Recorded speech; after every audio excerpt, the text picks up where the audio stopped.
Hello दोस्तों, मैं आपकी राधिका और रक्षाबंधन की बहुत बहुत शुभकामनाएं सभी बहनों को। सभी बहनें जाएं और अपने भाई की कलाई में राखी सजाएं बड़े प्यार से। ये प्यार का बंधन है, कोई लेन देन का बंधन नहीं है। निःशुल्क जो है राखी बांधना है और आशीर्वाद देना है और लेना है, बस यही। अगर इसका मोल भाव हुआ तो इस बंधन का कोई महत्व नहीं रह जाएगा। तो इसलिए हम यही कहेंगे, रक्षाबंधन को बड़े प्यार से बांधो, कोई मोल भाव नहीं, कोई लेन देन नहीं। हैप्पी रक्षाबंधन। आप लोग के लिए गीत लाए, देखिए भैया भाभी बुला रहे हैं कि ननद रानी आओ और हमारे हाथ में राखी बांधो, और भैया कह रहे हैं बहना आओ मेरे हाथ में राखी बांधो। तो देखिए बहन और भैया और भाभी के लिए, दोनों के लिए ननद रानी राखी लिए तैयार हैं और जा रही हैं राखी बांधने के लिए। तो आप लोग सुनिए, बड़ा ही प्यारा गीत है। आवा बांधीदा रखिया हो सुनो बहना हमार। आवा बांधीदा रखिया हो सुनो ननदो हमार। ननदो हमार सुनो बहना हमार। आवा बांधीदा रखिया हो सुनो ननदो हमार। आवा बांधीदा रखिया हो सुनो ननदो हमार। आवा बांधाइला रखिया हो सुनो भैया हमार। आवा बांधाइला रखिया हो सुनो भैया हमार। भैया हमार सुनो भौजी हमार। आवा बांधाइला रखिया हो सुनो भौजी हमार। तो देखिए क्या होता है।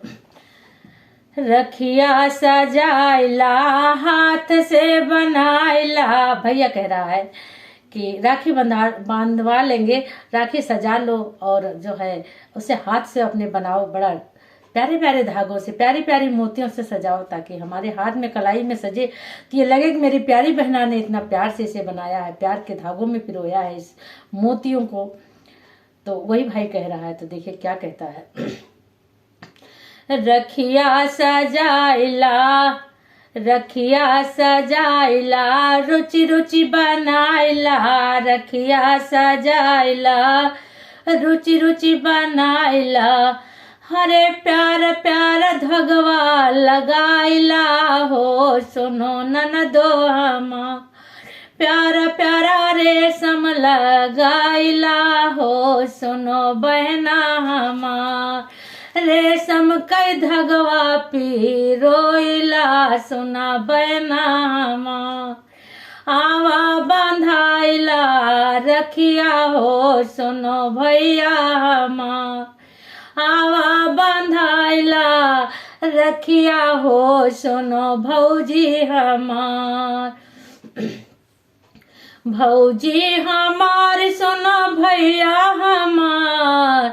आवा बांधाइला रखिया हो सुनो भैया हमार।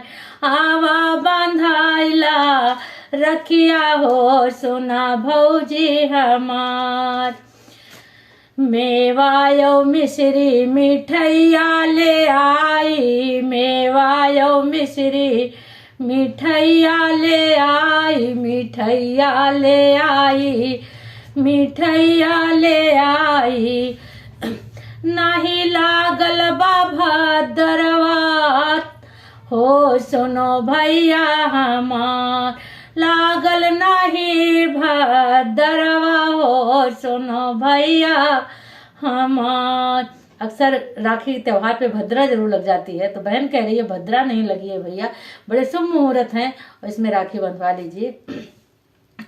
नहीं लागल बाई भदरवा हो सुनो भैया हमार। भैया हमार सुनो भौजी हमार। आय बांधाई लिया रखिया हो सुनो भैया हमार। अब की बांधीदा प्यारी ननदिया। अब की बांधीदा प्यारी ननदिया। प्यारी ननदिया प्यारी बहनिया।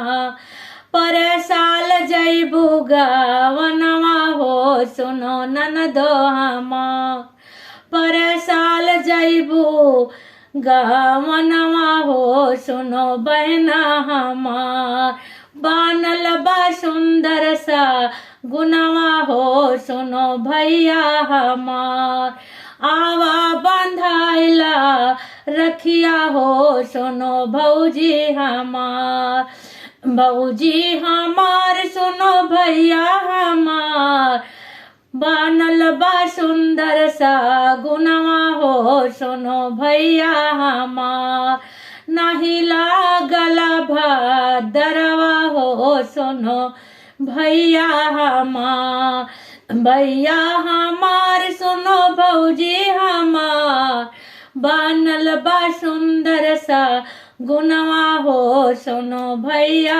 हमार। तो बहन करिए भद्रा नहीं लगी है भैया, बड़ा शुभ मुहूर्त, बड़ा अच्छा शगुन है। और आप राखी बंधवा ले भैया भाभी दोनों। तो आप लोग के गीत कैसा लगा कमेंट बॉक्स में जरूर बताइए।